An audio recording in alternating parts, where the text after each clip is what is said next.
Hey, my name's Jason, and I get to be the pastor of Church in the Wild, and I wanted to talk to you today about something that's important to me, and it's something that I think we're hearing more and more in this day and age that we live in that I just simply don't find to be true. And I'm afraid that as we get even closer into this election cycle, as the days are counting down till we re-elect a president or elect a new president, that you're going to continue to hear this narrative, and that is that America is more divided now than it's ever been. And this just simply isn't true. If you look back at the history of America, before the Europeans ever arrived in America, there was tribes of indigenous people who were certainly divided. The history that we know about them says that they did not all get along all of the time, but particularly when the Europeans arrived, we began to make this nation what it is today, and we have not been united. In fact, we've been extremely divided throughout the whole history of this nation. Even before we became an actual nation, we were divided over who got what land, what we did with that land, who owned which parts, and you had divisions over how we purchased the lands. The Puritans wanted to purchase land from the indigenous people, and the other people wanted to just take by force, and so there was this divisions there. Then you go to the French and Indian War, and you had this massive division over whether American colonists were going to side with Britain or with France. Then you look to the American Revolutionary War, and I think we might get this idea that everyone just wanted to be free and independent at that time, and that narrative is just simply not true. There was a great many American colonists who were called loyalists, and they were extremely in favor of us being a colony of Great Britain. And so there was, leading up to the Boston Tea Party, there was nightly burning of statues, riots, people being tarred and feathered. Then the Revolutionary War begins, and many people are extremely divided over which side to pick. So much so that there's a battle called the Battle of Kings Mountain, where two armies of American colonists fight against each other. One side is the loyalist, one side is what we would call the patriots, right? They fought against each other at the Battle of Kings Mountain. There was loyalists who fought on both sides. Then the Revolutionary War ends. America, we think, is united, but one of the very first thing that happens after the war, there's almost another Revolutionary War that takes place almost immediately after, over the fact that they were not able to pay the soldiers, and then there was taxes on these other things. You go all the way up to the War of 1812. Again, America is divided. Then you go from the War of 1812 to the Civil War, and America is extremely divided over this issue of slavery all the way up until the war, and even through the war and after.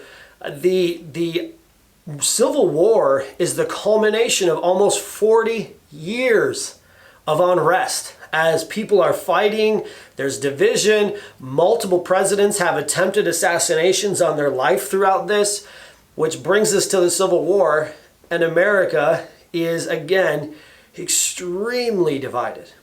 America literally fights brother against brother, cousin against cousin, friend against friend over this issue of state rights and over the bigger issue of slavery. America is extremely divided, so much so that we have a war with ourselves over how we view this issue of slavery. The Civil War ends, and fortunately slavery is abolished. However, there's a new division in America over what we do with the South after the war is done. So this division lasts a long time. President Andrew Johnson is removed from office partially because of this division. We no sooner get the reconstruction of the South slightly figured out, and now there's division over what we're going to do with the West, as America struggles with this idea and is very divided over this idea of what do we do with the people who live in the West? Do we just take the land from them? How do we treat them? How do we do certain things? What land are we allowed to have? What land aren't we? And it's extremely divided for a long, long time on what we do with the West. You look at the World War I. America is again extremely divided. Most Americans do not want to enter World War I. We simply don't. In fact, the president, one of the presidential candidates, runs on the slogan that he kept us out of war. America only joins World War I when there is a ship that sunk with American people on it, which launches America into this war, and we finally agree, okay, we're going to do this. Before that, there's division in America over other countries and conflicts with other countries. This brings us all the way to World War II. We are extremely divided over whether or not we should get ourselves involved in another war overseas. We're even divided over whether President Franklin Roosevelt is allowed to serve as president for 3 terms. This is a huge issue in American history at this point.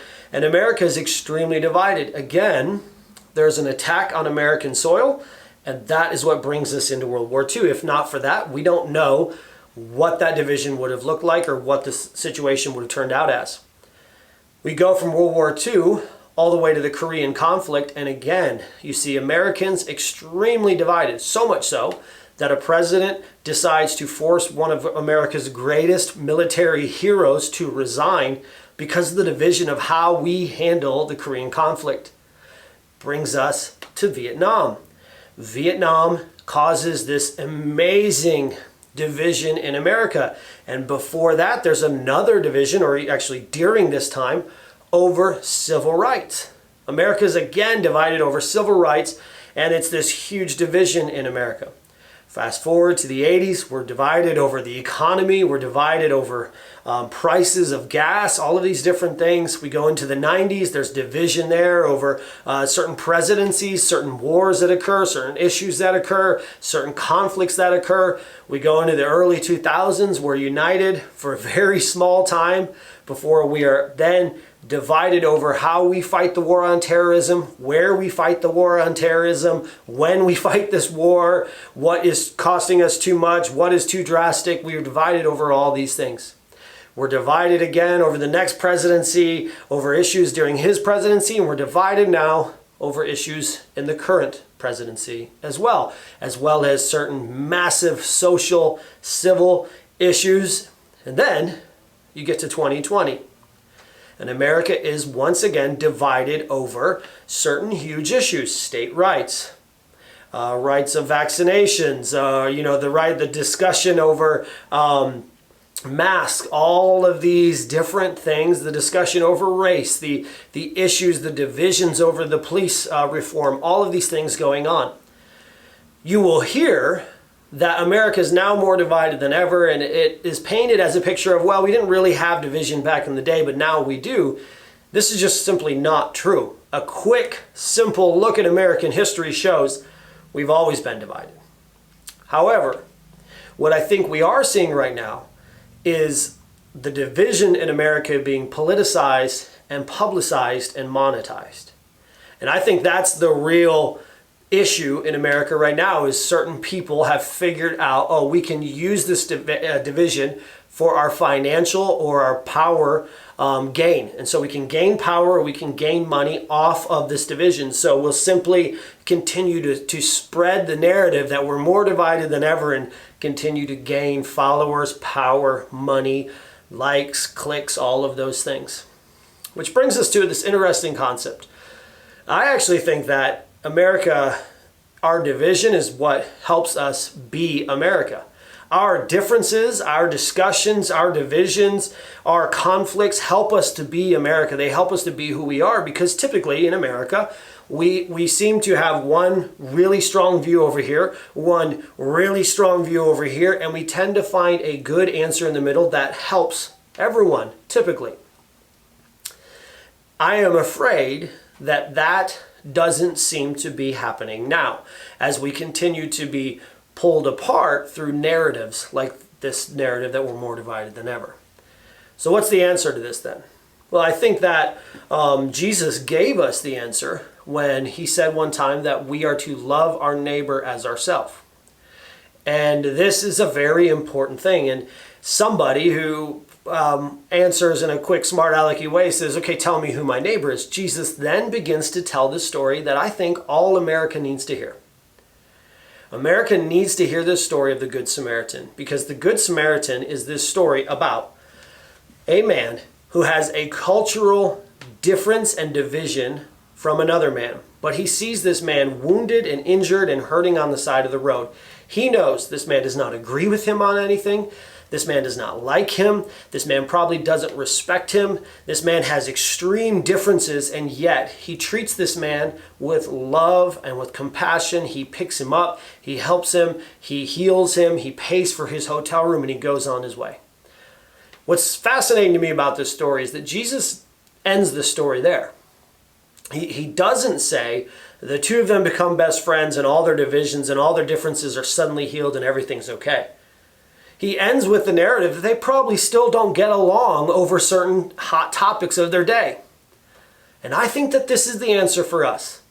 I think that if we can agree to love our neighbor, even in the middle of our discussions, our debates, and yes, our divisions.